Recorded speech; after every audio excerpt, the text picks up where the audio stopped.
बेटा सभी लोग कैसे हैं, क्या चल रहा है?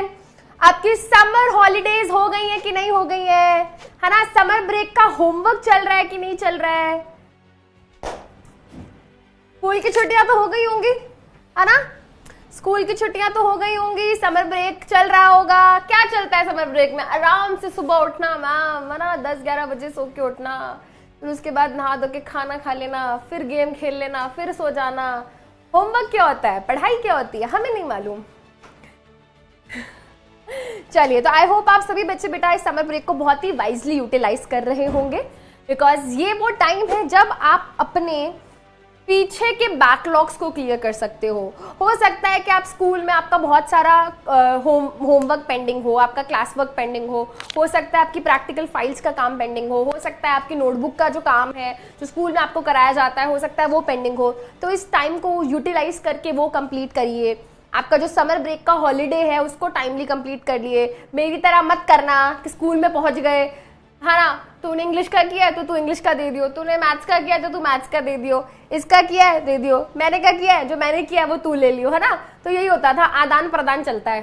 फिर पहले 2-3 दिन आदान प्रदान चलता है होमवर्क का कि तूने क्या किया है तू मुझे दे दे, मैंने जो दिया तू मुझसे ले ले, है ना।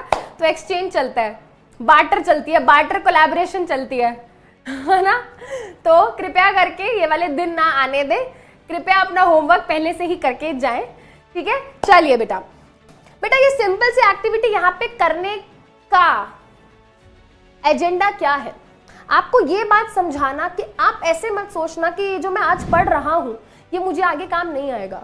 आप इस बात को याद रखना बेटा, तुम्हारे आज 720 में से 8 मार्क्स बन गए हैं, ठीक है, तुमने 2 क्वेश्चन सही कर दिए, ठीक है। नेक्स्ट नीट क्रैक करेंगे हमारे नीव के बच्चे, समृद्धि मैम का सैम स्क्वाड नीट क्रैक करेगा ना, करेगा।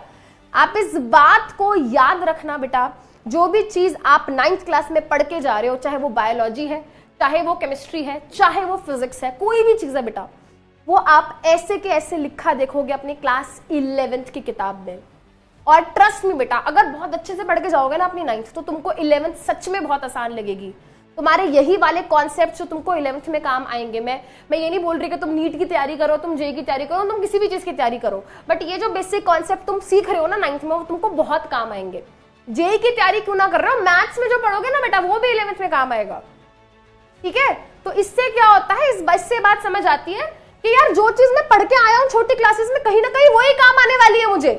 वही बातें जो मैंने 9-10 में सीखी हैं, वही बातें मुझे अपने नीट के एग्जाम में, जेई के एग्जाम में, एनडीए के एग्जाम में, इवन यूपीएससी में भी बेटा बेसिक्स पढ़ाए जाते हैं, ठीक है। चलो